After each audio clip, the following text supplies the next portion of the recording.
Welcome to Death and Aliens, an in-depth look at horror and sci-fi TV from two friends who vaguely know what they're doing. I'm MK. And I'm Courtney. And Courtney, how are you?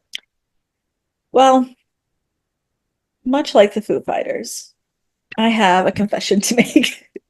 What I thought you were going to say, but never once did that. Okay, great. What is your confession? I did not fully read your bridal weekend plans until last night when I got confused about charcuterie boards. Because I was like, I'm gonna just be there. So I'm just a part of everything once I get there. Yeah. I don't have to think through things. So when Bree's talking about her charcuterie board, I was like, oh, that's nice. She's making a charcuterie board. That'll be a cool touch for our weekend. And no idea. Last night when you're like, everyone pick a theme, I was like, for what purpose? And so I went back and I've now read all of the instructions and information relating to your bridal shower weekend, bridal party. I don't know. What is that called? What is your weekend? Bachelorette party. Sure. Yeah. Bachelorette party weekend. Yes. And I'm very excited and I have secrets from you. Which is very fun. Gabby was at the house yesterday and I was like, I don't know what Courtney's gonna do, but if she wants her board to be Little Mermaid, I already have a seashell shaped charcuterie board that she could borrow. She's not gonna bring one with her. Spoiler alert, I'm not doing Little Mermaid. Which is unfortunate because I have a seashell shaped charcuterie board that Rachel has not booked her flight yet because they were $500 when she looked last. So if she makes it in time for Disney night, we can instruct her to do. But she has to do that. Little Mermaid. Yeah, because she doesn't have any strong connections to Disney. She does like some things. But I also told Brie that and I said we can discuss further once I know what's happening. Rachel's life is looking like. Because she'll be there by Tuesday. But theoretically before then. Yes. I have on my calendar that she's coming on Sunday, but we'll see. Yeah, so we'll see when she actually gets there. She's not here. She's in Chattanooga. So I leave Wednesday morning and she comes back Wednesday night. So I also will not see her until you see her. So we'll see how that all goes. I also just keep telling people I'm excited about high tea. So I didn't read it. I was just like, high tea, I'm in. Yeah. We are doing it all. And then I read it and I texted Rachel and I was like, I have read everything incorrectly. I need to re-update your thought process. So, but I do have a very exciting plan that is 0% full-fledged, but it is a plan in the works that I'm very excited about. And Brie agreed that I could have it as my theme. And it's been approved. It's okay. I haven't talked to Brie. I don't know how she became the person in charge of approving things, except for that like I said, Gabby was here yesterday, and since this episode will come out way after this, I can say I already know what Brie's doing because Gabby told me, and also told me that she didn't think she was supposed to tell me, and that because it's a bachelorette party, the idea of me being in charge of and knowing everything is annoying to them. The two of them are like, the fuck, like you're not supposed to plan your own shit. And I was like, I don't think you understand. I've already picked out the theme for my bridal shower. I've planned that already. I'm like, no. I don't do things where other people plan things for me. I don't really like surprises, but I also don't want to offend people. But the other thing is Brie hasn't talked to me. So I don't really know if she realizes that I have ideas and I am in charge. Like your ideas come first, but like I know what I'm doing for my charcuterie board. I know that I'm not doing what you're doing. I don't know what you're doing, but I know that we are not doing the same. Well, Brie doesn't know that because Brie hasn't asked me. Yeah, but I know that. You don't have to tell anyone. I know that you're not doing the same thing I'm doing. No, I wasn't worried about you. But you were like, tell my sisters. And I was like, does Brie count? Like, does that sister count? Yeah, Brie and Gabby. But also, everyone should just assume that they know what I'm doing. Yeah. Like, that shouldn't. For sure. I told Meg and Kathy what I was doing, and my mother-in-law, she just goes, Wow, I'm so surprised. I had no idea where you came up with that. We don't know what your favorite Disney movie is or the one that you relate to the most that you also want to base your wedding off of. I I can't am so imagine. surprised. Yeah, so I mean, I guess Brie doesn't really have to ask, Right. Like but, we all know. but yeah, but I know what I'm doing. I know that I know what Gabby has narrowed her top two choices down to, but she hasn't even figured that Mm. out yet. And I know what Brie's doing, but Brie doesn't know that I know what she's doing. So What a convoluted web we have woven. yes. Um, It's yeah, I also am. funny. It's also funny because I was like, everybody text me, and then you responded and Jill responded, and Gabby goes, those are the only two that we already knew what their answers were. But then Brittany and Elizabeth both texted me like separately. Nice.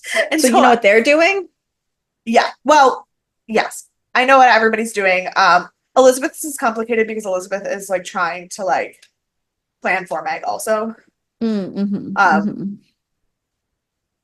but yeah, so that's I why need you to text Brie yeah. so that she's not the only person. Like, I don't want her to tell you my idea, but I want you to tell her everyone else's ideas so that we can make sure we're not Oh no, no, actually no. I don't know overlapping. what okay. Jill's not going to be there Saturday. Right. Brittany's not going to be there Saturday. Okay. Elizabeth and Meg have both not told me anything about the charcuterie boards. So I don't know what Got I know you. what they're doing in terms of RSVPing. I don't know what anyone's doing in terms I don't know what Oh. anybody's doing for the boards. Well, no one better take my idea. I will But that's why I wanted throw everybody to down. that's why I wanted everybody to text my sisters because I get wanting me to be surprised. Hmm. I also Yeah. want to make sure two people aren't doing the same thing. Right. Right. Also, I should probably put in the group chat. I'm gonna make a cute, fun cocktail, but it's also got to be something that Oh, has a mocktail version. yes. I Yes. already had that thought. Don't worry. Yes. Okay. I've already named my cocktail mocktail. I haven't created it yet, but my brain has my brain has gotten the wrong pieces ready for this event. So Yeah, I'm like basically halfway there. it's I have a fantastic. title, I have a theme, and I have like three ideas. It's I just okay. now have to make them all fit together Yeah. in one thing. In the next podcast, you see, despite the fact that it will be like a solid 2 weeks away of recording for me and Courtney, by the next time you see this, my bachelorette weekend will have happened and we will have lots of stories. We will tell you all about our charcuterie boards and what secrets we were keeping from each other. Perfect. Um, yeah, I love it. Yeah, so that's how I am. I've just been trying to restructure my brain to realize that I should read things all the way as opposed to just glancing at Yeah. them. Like when I said, what do you mean you don't know I have a pool? It was in the invitation. Okay, but I didn't know that that was your address. I did see that it said barbecue and pool. I did But not realize no, that it but was under your the with the house. address it says my house and then has the address. Okay, well, I did read that. It just didn't go in my brain because I didn't get that far in my because I knew I wasn't going to be there, and so I didn't put it in my brain too far. Um, I but mean, yeah, you're going to the so beach in Chicago, you'll already have a bathing suit with you I'll anyway. have a bathing suit, Yeah. so I'll be prepared. Yeah. But I'll probably bring two, so I have one for each thing. Perfect. Because that's how that works. Yeah. Um, but yeah, so that's my confession. I am now prepared, and I just didn't tell you, and I wasn't prepared, so you didn't know. Perfect. How are you? I'm okay. I mean, I have also just been doing a lot of stuff about the wedding and talking to people and figuring things out. I was on the phone with Bree for like a billion hours on Friday. Not really, like, but until her phone died mid conversation. But we're talking about it because she is obviously coming to town for said bachelorette week and everything. And I Dan was trying to make plans with me about something, and he was like, "Do we have plans that day?" I said, "I have plans that day." He said, "Oh, well, because the boys wanted to do the football draft that day." I said, "That's great. Have fun. I'm picking Bree up from the airport that day." And he just goes, "Oh no." He said, "Oh no, what?" He goes, "No, I mean, it's great and I'm really excited, but also that means Hurricane Zara's coming back to town." And Zara is in fact a hurricane. That's so I can't wait to officially meet her. She's insane. Gabby and Bree were on the phone on Saturday, but like just talking on the phone, and she yelled at Gabby because she couldn't see her face. She was like, "I don't know who I'm talking to. I can't see you. There's no one there." She saw me on the phone Friday. She said, "Hi, Auntie Em," and then she goes, "Where's Elmo Dan?" Within a minute, I go, "Well, I'm so glad I'm your priority. I'm so glad I'm enough for you. I'm so glad that I knew you for an entire year of your life before he was even in the picture." Uh, Oh, that's funny. but then she spent the entire rest of the day telling me jokes. That's fair. That makes up for it. Yes, sure. They were bad, bad jokes. I mean, she's 3. Right, right. Um, but she just kept her jokes just oscillated between which animal was driving the ambulance or the police car. This sounds like a dangerous joke. It is because it was like why did the chicken drive the police car? And I said why, and then who knows? I don't even remember her answers. They were nonsensical. They they did not make they made as much sense as a 3-year-old's jokes are gonna make, right? And the first time Brie and I laughed because it was so funny. But then you know how kids are. We laughed, so that Once you laugh encouraged her. once. So she just like kept saying it, but she was just saying the same joke. So then I was trying to tell her my versions of the joke.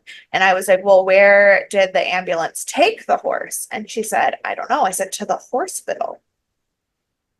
That's cute though. It is cute. That's cute though. I like And that. and Brie was like, "I hate you." But then Sarah kept being like, "Auntie Em, can I tell you a joke?" And I would say yes. And then she would like walk away from the phone.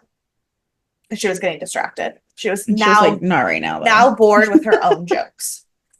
And then she goes, "Auntie Em, can I tell you a joke?" I said, "Yeah, baby, what's up?" And she goes, "Why or where did the duck take the police car?" And I said, "I don't know, where?" And then she just walked away. And my sister just goes my sister just goes to the quack house. But also, always leave them wanting more. She knows. She knows. So then Brie and I are crying laughing at the quack house. But of course, now that we're laughing again, she's back into it. So She's she back. just keeps yelling quack house over and over again. So this is all Friday. Then yesterday, Sunday night, we get a message from my sister of a picture of Zara looking like a punk with like a chain on and her sunglasses, and she had Mickey Mouse sunglasses on and then sunglasses on top of the Mickey Mouse like headband. She looked ridiculous. And she had told her dad, she said, "Baba, I left you a bad, bad message in the bathroom." And it was a picture of toilet paper with a sticker sticking it to the wall. When confronted about what on earth happened, Bree said, "Do you know why it was a bad message?" Literally, these are Zara's words. "It was a bad message because the toilet paper ripped when I tried to write on it." So it was like literally a bad message. Yeah, it didn't like work. Physically. It was bad because it didn't work. That totally tracks. That totally tracks though. So that is, I think, an accurate representation of my mental health right now. Look, yeah. Heard that. This episode is not going to get any more sensical than those jokes, though. So, before This was the highlight. Yeah, before we devolve, could you give me a dose of sanity and spiritual guidance? It'll be the only relevant thing that is said on this entire podcast. Absolutely. If you want to fly, give up everything that weighs you down. Buddha. That's beautiful. I'm not gonna lie though, in my brain I said, "If you want to come and take a ride with me." Yeah. That's also true. Free If you will want to in come the and take a back. ride with me, let go of everything that weighs you down. Why must I live this way? Yeah. It must be the money. That's clearly Me not the and answer. Buddha. Well, but clearly that's not the answer for my life because I don't have any money. Right, correct. Same. Today we are talking about Stargate SG-1, Season 6, Episode 13. Sights Unseen. It was rated 6.9 stars. It is the lowest episode of the season. Yeah, that tracks. So far and to continue. We very rarely actually have things hit under 6 or under 7 stars, but 6.9. Here we go. Yeah. And like I will say, like, when you watch this episode, it is very clear that everything is just kind of like Yeah, that's the way it is. Like it's very straightforward. Like sight unseen, legitimate, like Yeah. literally. Yeah. It's not symbolism. It's not thought out. Yep. Just is what it is. Yeah. So that's fine. It came out on January 17th, 2003. We have the same song and book as last week, but we do have a new top movie. Although, to be fair, this was the top movie for this day and this day alone because immediately the next day nobody cared anymore once they saw it. Um, it was called National Security, and Okay. it is a Martin Lawrence buddy cop movie that was not very good. It had an 11% on Rotten Tomatoes. I have heard of it. I have, I have not seen it, yeah. Um, but I do believe all of the things you've said. yeah. So, Um, this day in history is really weird because two things happened, and the two of them happening on the same day doesn't feel unreasonable, except when you think about the fact that that day was in 2003. okay. Um, on that day, the Senate officially recommended Tom Ridge to go into the confirmation process to become the head of the brand new, did not exist before right now, Department of Homeland Security. I'm sorry. I've read the case that created the Department of Homeland Security, and my brain could not have ever told you it was 2003. Mhm. Uh-huh. I studied that case. I'm really bad with dates, as we all know, anyways. Yeah. Cool. Um, Love that. Love to hear that. yeah. Also, on this day, the last widow of any Union soldier that fought in the American Civil War died at 93 years old. Yep. Those are two things that are the same, I guess. What a weird day. This is such a weird day. But also, how much older than her was her husband? Well, when was the Civil War? That The was 1860s. right. And so 2003, Oh my God. That was like 150 years almost. yeah, 140 years. And if he fought in the Civil War, he would have had to have been at least 18 yeah, or 16, probably. They lied a lot. But like, yeah. Some of them were like as young as 14. But so the Civil War ended in 1865. right. 2003 minus 1865. Well, let me get my calculator out because I can't do math. It's Mhm. 1865 is 138 years. This woman was 93, which means that her husband was a minimum of 45 years older than her If they got married when he was born. if they got married when he was born. So minimum 60 years, 65 years. This was like a third marriage. This doesn't feel like it actually is correct. Like, I found this information online. I don't think that this actually happened because the other thing is that was the oldest, um, the last, yeah, Gertrude Janeway, the last widow of a Union veteran from the American Civil War, died at age 93. Oh, I Mhm. didn't read the rest of it. Gertrude married John Janeway in 1927 when she was 18 and he Mhm. was 81. Yeah, yeah. Still That all alive makes is sense. cool, but it gets worse because Alberta Martin, the last widow of a Confederate soldier, was still alive at that point. Hold on, repeat that last statement again. The So they get married. Yeah, 19, what'd you say? 14, 20, what was it? 1927. Mm-hmm. She's 18. Yeah, He's 81. And then the Confederate soldier, what was that one? the Confederate soldier, also in 1927, who married an 81-year-old man, but she was 21 Mm, and she did not die until uh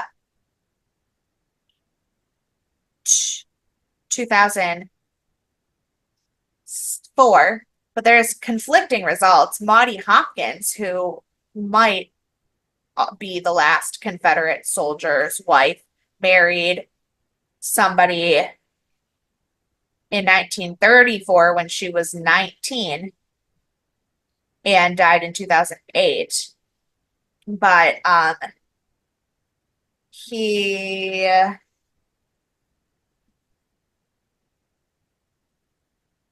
does not say how old he was. He enlisted in when he was 16. But it was not especially uncommon for young women to, at that time, to marry. That's wild. I'm just like completely, these women all died in the 2000s in their 90s after having married men. So this means their immediate family has been through 3 millennia. Yeah. That is not even real life. Yeah. Also, most of them then remarried other people and had children long after their When ancient they were reasonable husbands, agents. right? Yeah. When their ancient husbands died. But how is it that three different women all married men who were 80? Well, think about it. It's 1927. We're getting ready. We have the roaring 20s leading into the Great Depression. These men, if they're soldiers, have money. They have been paid. They're about to die. We know that we're in the roaring 20s. They're in it for the money. They have to hold on to their youth. And so they have their 18-year-old selves out there marrying for money, knowing they're going to keep going. They're set for life. These ladies, because they don't not only have whatever money these men have, but usually when you die a widow in the government still gives you more once your husband's died. And so that's another 90 years they get payments because they're children. So look, that maybe that's the way to do it. Maybe I will go find an 81-year-old veteran and be set for the next 30 years of my life because I'm gonna be God very knows I'm not honest. making it to I'm gonna 93. be very honest with you. That doesn't sound like a very good idea in this day and age because 81-year-old veterans are Vietnam vets, so they're not okay. Yeah. That was another rabbit hole I went on for work the other day was the like most notable wars of the 1900s, which included Vietnam Yeah, and yeah, everything. These right. women were married to men who were in wars before World War One or World War Two ever happened. So these women's lifetimes have been These World War One, women World War Two. married men who were war veterans before they were born. That is such a while. And then all the big wars happened. I mean, sure, yes, the American Revolution, yes, I understand, big war. But like in I the mean, these worldly aspect, the these wars hadn't women happened yet. these women were children during World War One and then thought, let me marry a Civil War vet. These are some choices. I But again, the last widow of a Civil War vet died at the same time as Homeland Security was invented, and also we were alive. do you know how many wars have happened since then? How did we not have Homeland Security before then? And like even like I mean even with just like the Iraqi, which I know like we had the Iranian Iraqi wars over that timeline. Yeah. But like we had the Gulf War. We didn't implement it in 1991. Like what are we thinking? We didn't implement it in 1945. Well, sure, that too. But like I don't know. I don't know. Also like World War II wasn't necessarily like our war. We just No, it wasn't, but you Pearl know. Harbor was kind of a big deal. Right, Pearl Harbor was a big deal. But then you get into like the Cold War. Like, I mean, we're fighting with the Soviet. Like, we should have something in place. That I, whole time span of like 1,000 years that I we mean, have between 1940 and 1991. Come on. you're really telling me that when the Bay of Pigs invasion was happening, they didn't think next up after Cuba is us? Right. These these men. These men in politics. I don't know. So I'm at an existential crisis moment now in my It's life. okay. I'm gonna name this episode "These Men and Their Politics" and see how many people watch it thinking that it's For gonna the be an politics. for the politics, and then we're just talking about the worst episode of Stargate ever. Yeah. Well, someone, because I have no self-control and have to watch everyone who watches my TikToks that I've created. Yeah. Um, my TikTok just got saved by someone into their favorites that I've never heard of before. What's He's a her name? random person. Marco de Santiago. Oh, no idea who that is. Nice. It's a private account. It's a private account, so we can't see what's going on. Thanks, Marco. I hope you've now followed us to this episode. Perfect. I hope you found us. This episode, speaking of episodes, was directed by Peter Wost. The story was by Ronald Wilkerson. The teleplay was by Damian Kindler, and the editing was by Rick Martin. So, yeah, all there. The guest star is Jody. I think it's Racicot. I'm not Can you sure how spell to it? Racicot. Can you spell it again? You're kind of What? laggy now. Oh, I You bet got a little laggy. I'm probably laggy because of the fucking storm. Oh yeah, tornadoes and whatnot. Yeah, because Okay. it's finally gray here. So,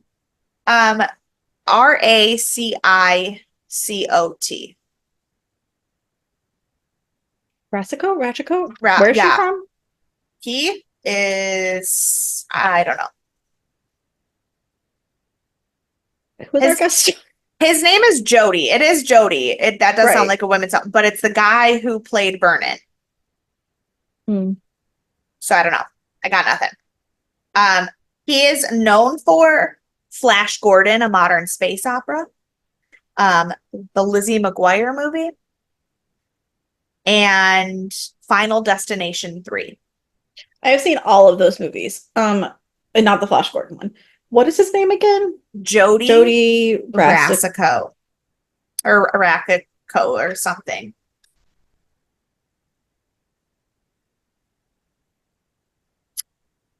RAC. ICOT. Jody Jody. Or I don't know. I have it written both It's ways. with a Y. Okay. I put IE and no, nothing came up. Mm-mm. Giorgio. Yes. Bloodworth. Yeah. Oh, Final Destination 3 is the worst. Yeah. What a wild time. Yeah, he was also in one episode of Dead Like Me. Oh. But I found like a fan Wikipedia for like every different thing that he could have been in, and no actual information. Like it was like, here's He played Gordon Maynard. Don't remember who that is. But like I found like here's his profile on the Stargate Wikipedia. Here's his profile on the Dead Like Me Wikipedia. Here's his profile on the like Flash Gordon Wikipedia. No actual information about him. Season 2, episode 9. Mm-hmm. Where- It's one of the episodes where Rube is out doing something and Roxy is now in charge of things. But I don't remember him. Like I don't remember his character. Yeah. So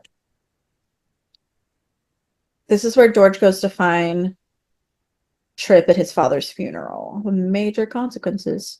yes. Daisy's traumatized by the murder. I do remember that.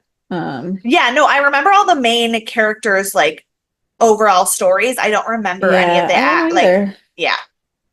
So huh. I mean, his face looks familiar though. Like I definitely recognize him from stuff. So in this episode, SG-1 returns from a sandy planet with an artifact made by the ancients that's emitting energy. While they're discussing it, Jonas sees an alien bug flying above them that no one else can see, and so Hammond puts the whole base into lockdown. And that's all we have before the credits. Yeah, I thought this was going to be a much like jokier episode because of how it started with like he's like, how is the planet? And Jack was like, I love sand or something like generic. And Teal'c was like, the wind was so enjoyable. And he's like, aha, right. You know, the Jaffa sarcasm. Like, right. We're like, what the fuck is happening here? I was like, oh, we're about to have like a really comedy episode. And then it was very dry. It was very dry. Very bland. after the credits, they sweep the base multiple times. They find that there's nothing there, so they return the base to normal. And SG-1 also, or and Hammond gives SG-1 a break because they've been working a lot and says, like, take some time off. Y'all are probably losing it, is what's happening here. There were some really good comedy moments, just not enough to make up for the plot of Not the episode. enough, right? Sam questions if Jonas really saw anything, and like they're basically questioning him if he's like developing the Nequadria related hallucinations. Yeah. So it like almost seems like there's going to be stakes in this episode. Yeah. Again, it really set us up to be a different episode than what we got. Yeah. Jack gets ready to go home and invites Sam to go fishing. And this Again. scene was so funny and also unnecessarily sexual. Yeah. Yeah. It again. Like he was like, Another I mean, setup. He was like, I mean, you could come fishing. And I was like, what the fuck is happening? They don't know how to do Jack and Sam. No, they don't. How that goes. And Sam's like, listen, the only reason you're even inviting me is because you know I'd say no. He's like, that's not true. You would have such a good time. You should come. And he was like, I could take you. Fishing. Which doesn't sound true at all. Like, it sounds like you'd have such a good time. You know she would hate fishing. Yeah. Like, it sounds like you're trying to tell her to come suck your dick, but you can't say that at work. Like, it was just like, but also she doesn't know that that's what you're saying. Right. Right. If this was any other show, that scene would absolutely be like the setup for really like a really ridiculous like sex scene. Yeah.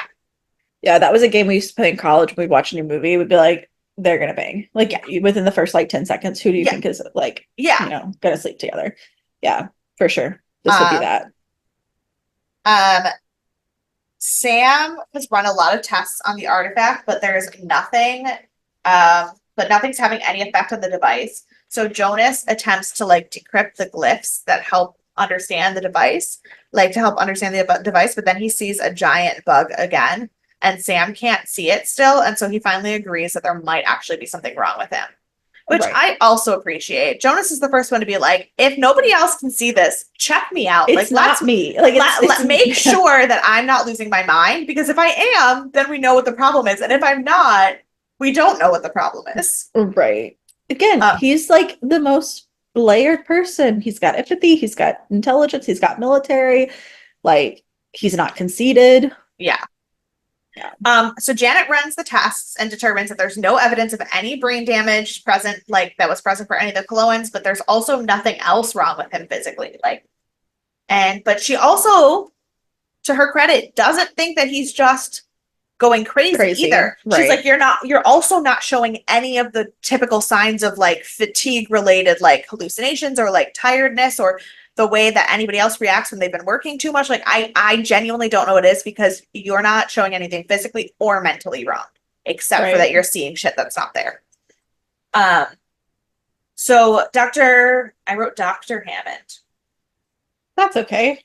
That's not quite right. That's right. Okay. So Hammond says, until we can figure out what's going on, let me remove you from active duty. And Jonas is like, valid, fine. I don't need to travel when I'm seeing shit. Doesn't seem like a good idea, because again, Jonas has a head on his shoulders. And he said, but can I continue to at least try to do research and decrypt the glyphs, because I'm the only one who can? And he said, and Hammond says, yes, but you'll have to do it from video footage or pictures, because we are sending it to Area 51 to let other people also take a look at it. Which, like, also, so far, so good until now. If you know that he's having a reaction and you don't know why yet, it could be this thing you've brought back and just hasn't expanded to everyone else. Or it could be something else. But maybe you test the thing that you don't know what it is before you start sending it to other places. Which, to be fair, they're sending it to the test areas of Area 51 where people like Rodney would be testing it. But that's still exposure. Yes, except for that at this point, they don't think it has anything to do with the machine, because no one else is having anything wrong with them. Like Sam and Jack and Teal all don't have anything wrong with them. But like, what's the harm in waiting a couple days to figure it out before you start sending it around? Like, we don't Fair. have a rush on figuring out what this thing is. That's fair, but I also So. understand why they didn't, because it doesn't appear that it has anything Yeah. to do with it. And once they figure out that Jonas is not the only one, they immediately stop the order on Right. moving it. So, like, I still think that they're in the right. I Yeah. actually don't think they handle anything incorrectly in this episode. It's just that the story's boring. Yeah, that's very true. The story is boring. So Jonas is getting antsy, and Teal'c's like, okay, well then you can come do Kelno Ream with me. And Jonas is like, no offense, buddy, doesn't actually do anything for me. I appreciate the offer, but Right. And then Teal'c is like, yeah, well Jack invited me to go fishing, and I decided I couldn't because of Kelno Ream, so I have to do it. And Jonas is like, why is everybody else getting to go fishing? And Teal'c's like, be glad. Count your That he blessings. didn't, yeah. But we also in this learned that Jonas is still not cleared to leave the base. Teal'c's Right. like, of course he didn't invite you. It's not personal. You can't go. Right. Which, to be fair, Jack probably also didn't want him to go. But They're not quite there yet. yeah, they're not quite there yet. But also, Jonas can't go. Mhm. So, can't take it personally. Right.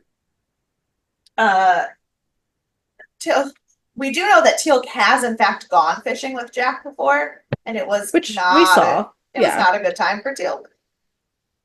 No. And Jonas was like, "Oh, you don't like it?" And Teal'c just goes. But as they're about to part ways for Teal'c to go to Kelnoreen, Teal'c also sees a giant flying bug. Whoopsie. Oops. Then we cut to Jack, who's on his way out to his fishing hole, and Jack stops at a gas station that's a full service gas station with an attendant that's really weirdly chatty. But then Jack sees the bug and immediately starts shooting at it, and the poor attendant is like freaking out. He is so nervous. So nervous. We do know at this point that the attendant is military. We don't know that. That's probably not a good thing. Yeah. So Jack calls Hammond, and Hammond's like, "Oh no, everyone! That means that the bugs have breached containment." And Jack's like, "What the fuck are you talking about?" He goes, "We all see them at base too." Yeah. Also, rewind. Didn't they say what war did they say he fought in? Because I feel like it was Vietnam. No. He was in the Gulf. Okay, that makes more sense. Because I was like, he is not old enough to have fought in Vietnam. No. He was in the Gulf. But Gulf War makes much more sense. Because that's only like 10 years before. Yeah. Jonas is working to translate the glyphs on the machine, and he and Sam think that it's possible that the bugs are actually just from another dimension, and that's whatever happened is letting them like see some kind of bleed through from one dimension to the next. Sam apologizes to Jonas for doubting him, and Jonas again just takes it and was like, "But what was there to do? Like, you guys, I was seeing shit and you guys didn't know what to do with me." Like, and he was like, "And I do have exposure to Nequadria, and we saw what happened to everybody else on my planet. Like, it makes perfect sense that you doubted me." And Sam's like, "Yeah, I know, but like, I want you to know that you are a part of the team. Like, you are one of us. It's not." And so there's a really nice moment there. They go to briefing, and Hammond announces that Jack is going to stay in Colorado Springs to run a quarantine because now that Jack has seen them outside of the base, they think these aliens are like outside of the base. And he's like, "Okay, where the president is ready to declare a state of emergency, if we have to do that to contain the creatures, but we got to get moving on." And Sam and Jonas are like, "Actually, containment's probably not possible because they're probably not here." Yeah. Not that they're not real, they're just not on this plane of existence. Yeah. I had a hard time following logic in this episode. Okay. Even though it was very like mild, but like I don't know why I couldn't follow. But like the explanations of the parallel world, the explanations of we'll talk about more at the end, but like I'll be more concise at the end. But like I just every moment I was like, that's not quite what I was thinking was happening. Okay. And the visuals sucked. These bugs visuals were terrible. They were really bad. And they have been better at visuals before now. So this is now their fault, not 2003's fault. For sure. This is clearly the filler episode with the cheap CGI because they busted their budget. So they And we are halfway, so it Yeah. makes sense. They explain that the bugs are in a parallel dimension and that the device is creating this bleed-through effect. They also determined that the bugs themselves aren't a danger, but the actual danger is the potential of the general public randomly seeing shit that they have no control over them seeing. Because they were like, everyone on this base, while they would be probably shaken if it popped out of nowhere, they've all seen some shit. Right. But the general public, like a surgeon, like Janet starts bringing out all of the worst possible scenarios. Like Janet and like Sam are basically talking about a doomsday scenario of like a surgeon seeing a bug while they're trying to do surgery and an air traffic controller seeing a bug while they're trying to tell a plane to land safely, and like all the ways that everyone is going to die. So they're like, all right. So Hammond is like, you have to turn this off. And Sam's like, see what we tried. And we can't. Yeah. So the effects seem to be localized. They don't seem to be like spreading. Nobody outside of like Jack has seen them outside of the base. So Sam's like, the only other thing I can think of is to pull out the crystal core out of the device and just like turn the entire thing off from top to bottom. Right. So they do, or no. So they do, and it seems to work. And they're trying to decide what to do with the machine. And Teal'c doesn't think they should keep it. He's like, let's get it back on this planet. Let's get it away from us. Whatever. Correct.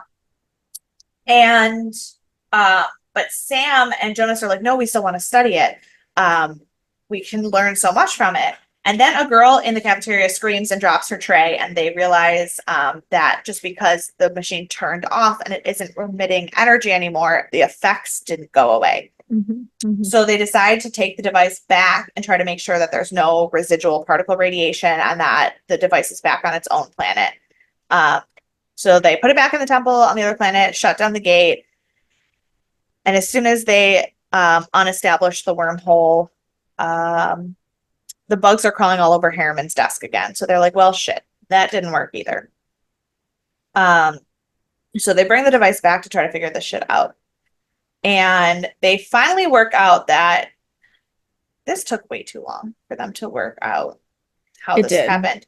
But also, there's a plot hole here because Jonas touched it, right, and saw it. And then they said Teal'c touched it second. So that must be why he saw it.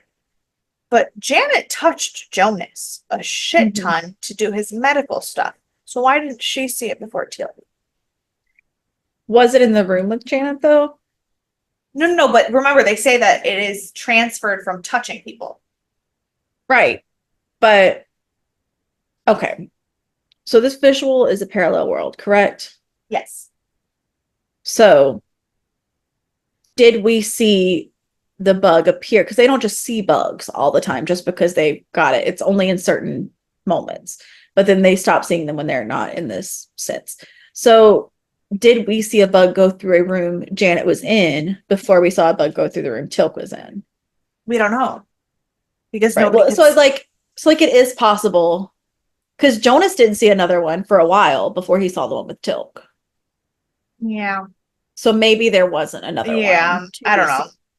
Based on where they all are appearing, I don't really believe it. But I don't know. Yeah. It's, again, not great. But so they also determined that the charge can be spread from like touch to touch. So basically it's like a germ or a contagion. Everyone who touches each other can now also see these bugs.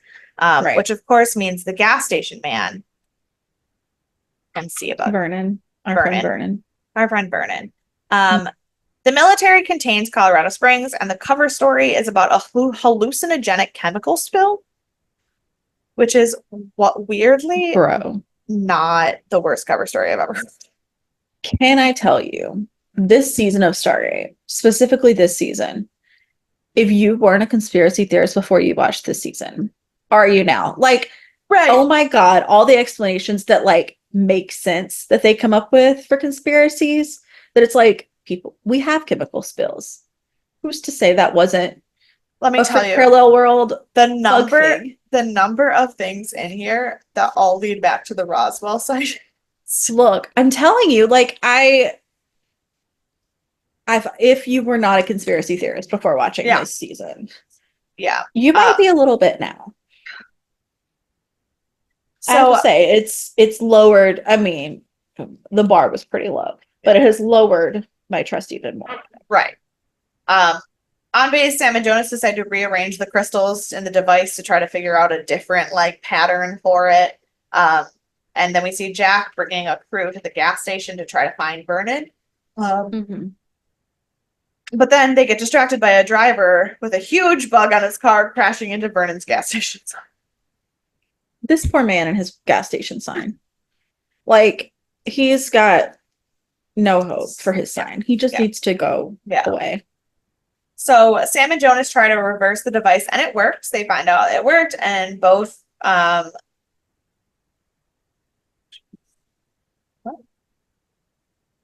worked. I wrote Sam and Jonas tried to reverse the device and it worked by both the device and present to person. Oh, and it works by both the device and person to person contact. Either you can touch, like they touched the device and it worked, and then they also touched each other and it worked. So they now know that they can cure everyone by just making sure that somebody who has touched the device or each other touches them to like reverse the charge. So this is my next question. Yes. What happened here? I understand you touch the device, you touch a person, you get this delusion or parallel world.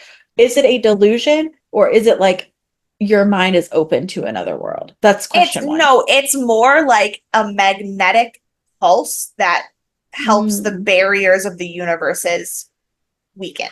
Okay. So then follow up. Yeah.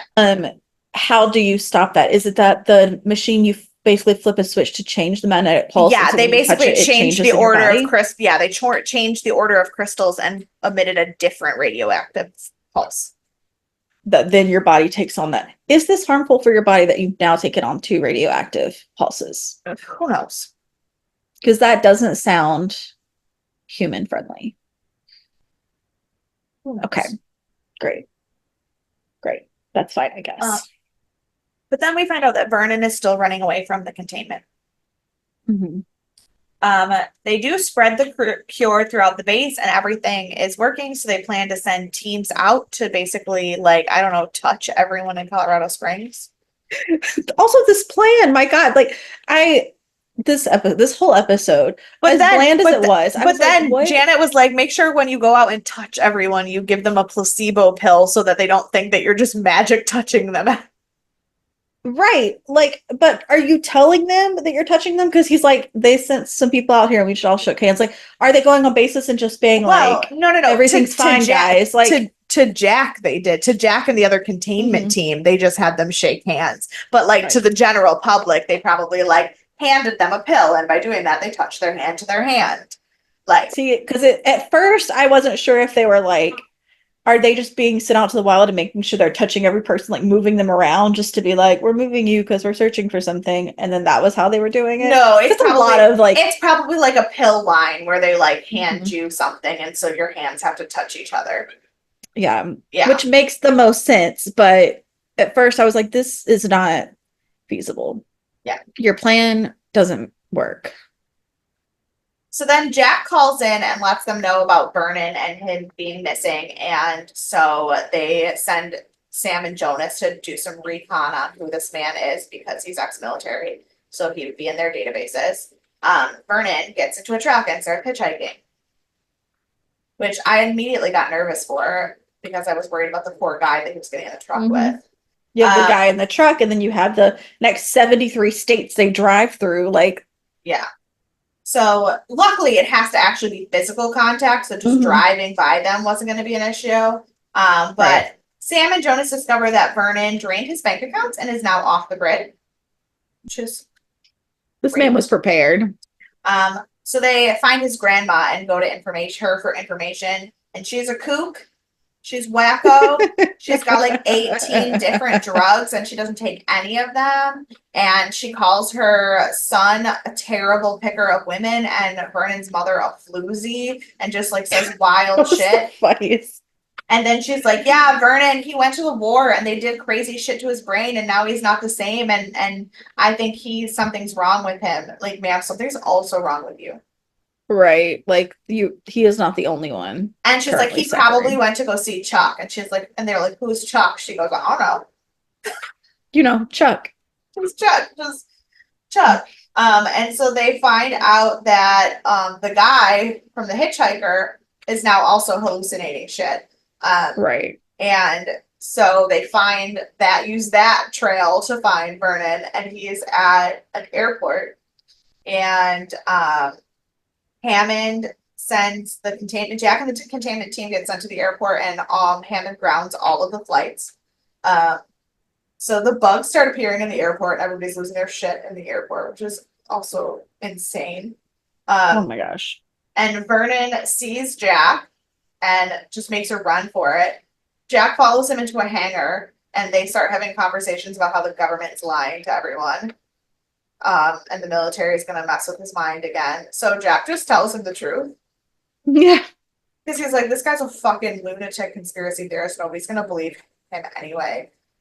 And Right. he's like, as one soldier to another, I need you to not say anything about this secret stuff until the government's ready. And he's like, okay, I agree. And then Jack like touches him on the back to like actually cure him, even though he then takes him to think that he's taking this close to there. And he promises him he's not going to take any pills or anything.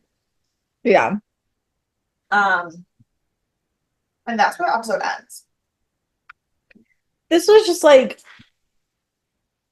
another Stargate episode that I was like, why is this episode here? Yeah. Other than one, to be a placeholder because we're getting ready to get into the second half of the season. Yeah. And we need a reprieve from last week. And to perpetrate more that the government is created all these theories, like conspiracy theories. Well, That is the only reason. so there is a H.P. Lovecraft short story called From Beyond that is very, very similar to this. Mhm. They took a lot of pieces of that to make this, and obviously just like changed it to have the ancients tech and what it was actually happening and whatnot. So it isn't. It could have been a better story. But fun fact, Joseph Malozzi fucking hates this episode. Like, not even just saying like, oh, this wasn't my favorite, or like I didn't like this part of it. He was like, I feel really bad because Jodie was a great actor, but this story was terrible. And he goes, and it wasn't even just the story was terrible. It was terrible, and you couldn't even like believe anything because the stakes for the monsters were so low. Nothing was going to happen. Low. That was the other thing. It was like the worst that happens is people just keep hallucinating, and you have to like, and like eventually you would have come up with a way to transmit this magnetic ray to like reach the whole world if it needed to. Like it might not be an immediate solution, but there's also not an immediate problem. Like Jomo and me, we feel the same way. Yeah. So yeah, he also hated it.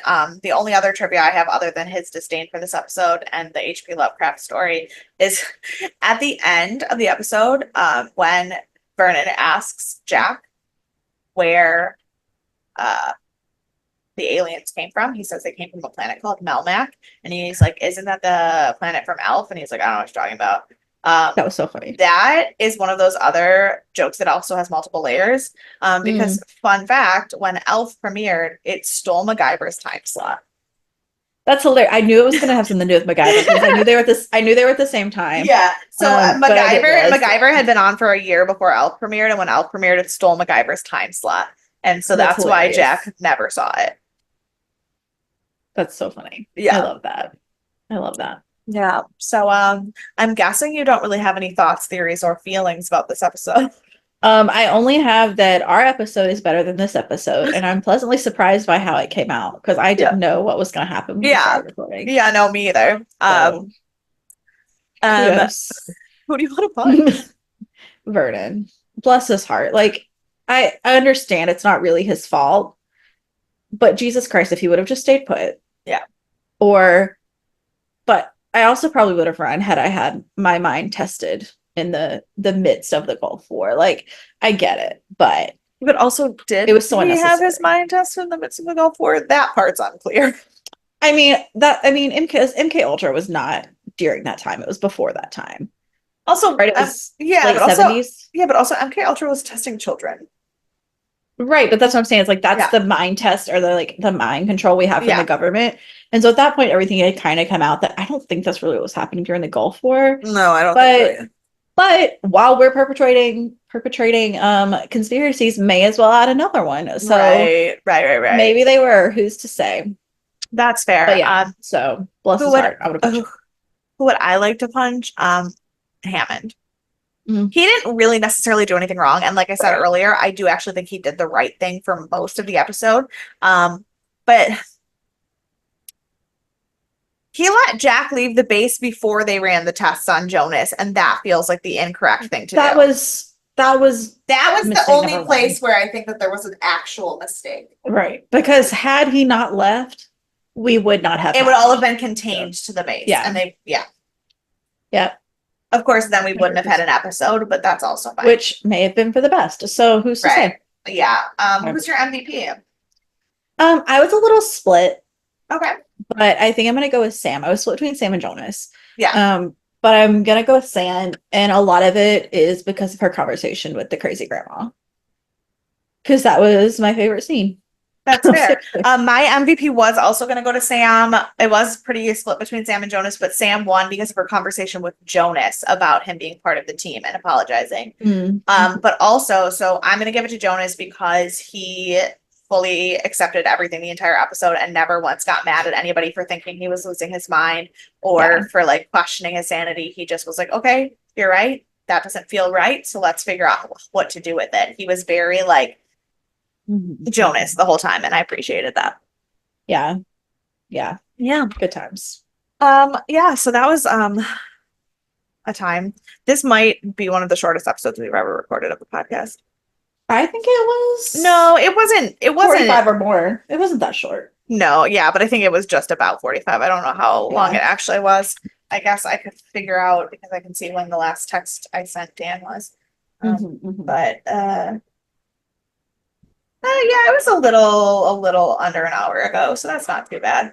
Okay. Yeah, we're totally on track. Fine, we're fine. It's because our other episodes were long today. That's true. That's what happened. That's what happened. Yeah. Well, this episode was not. I mean, we talked about interesting things. Yes. Like men and politics and civil war and bachelorette parties and all of that seems like absolutely. a really great time. So you should like listen to that part. Yeah. I was like rate, review, because I listen to all these old podcasts. Subscribe. Yeah, I know. rate, review, subscribe. All these old podcasts that they're like iTunes ratings are the only way that people know who we are. And I think that's probably still true.